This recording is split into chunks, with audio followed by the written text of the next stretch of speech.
लखन जे अगिया पसे अजब मोते बत पिरियन जाए ओ लिखन दन्याय ओ किताबन में अलाय हेड़ी गुजारा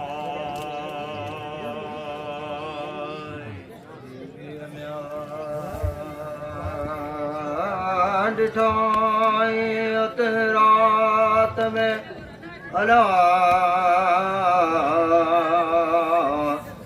टे मर्द मोचारा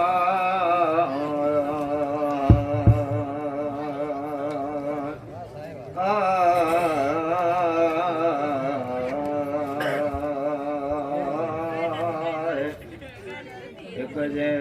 हथ पार चो गुजारू पे खार बेजे हथ चले मिची हसाई जमरदान अच्छे पट चो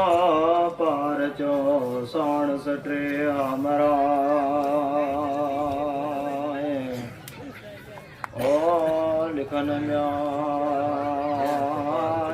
ओ हथ पार चोला है मलख रिदवाना जे दम्या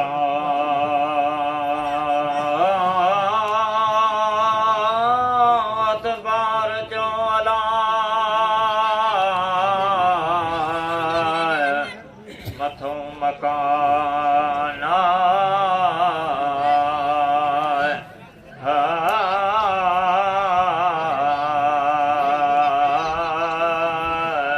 कॾियां ते पार चे मंजा मुंडी हिकड़ी दोतों ते मुंडीअ के पूरा सत मेरा है अच्छे दम्याय ओ रंग जरे घणे अला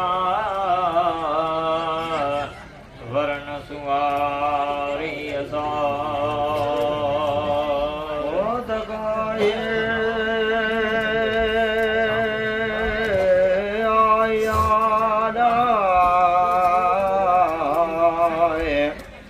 हरे करे भरा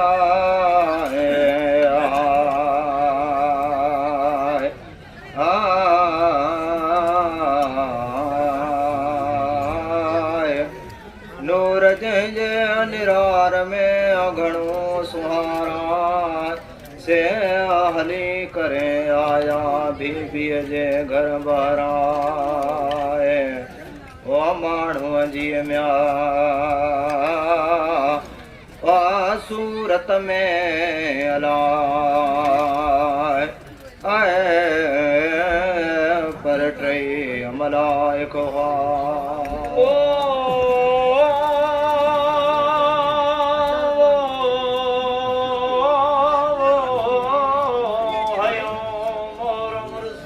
करीम के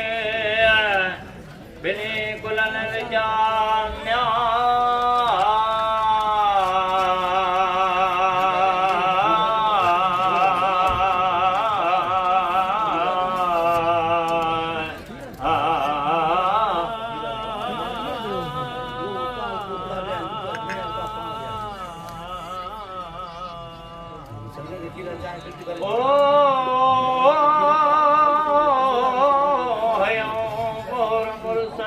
के बिने गुलन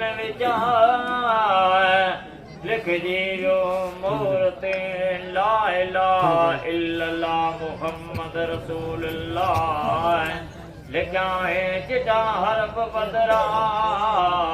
रे मस कलम जे लिखा है हारों दगा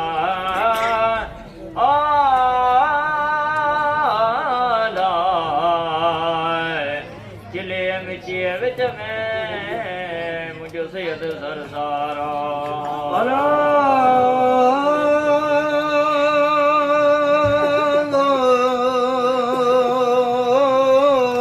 गुसल दिनाओ नबी करीम खे कुज़े पाक मझा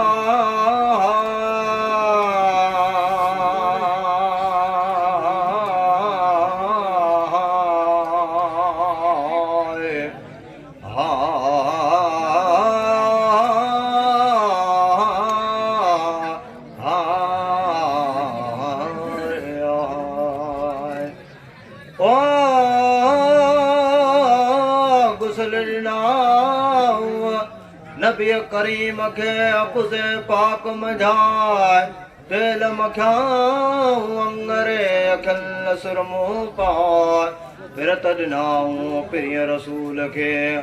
ॿुधा पैगामा जेके हलन शरीयत ते से मेवा माणींदा जेके फिरन फरमान खां से हावी महजंदा ताज़ीम म्याय आला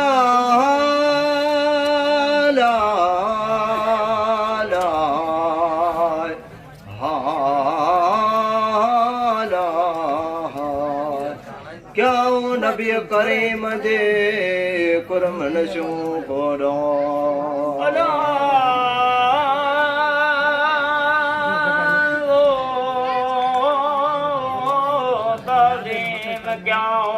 हज़रत रसूल जे कुरम तो कोल मजा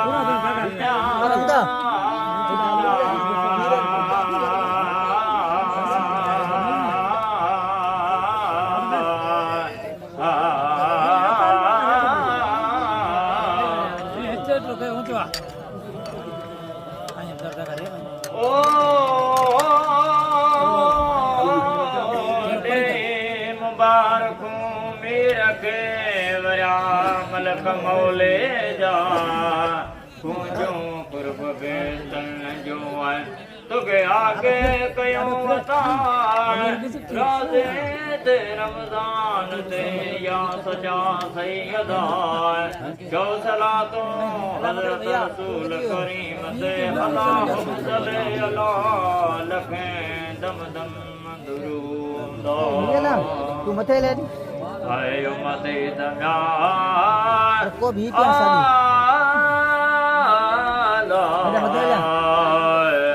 मोहम्मद मेर जा पढ़न कलमो कलब मजा।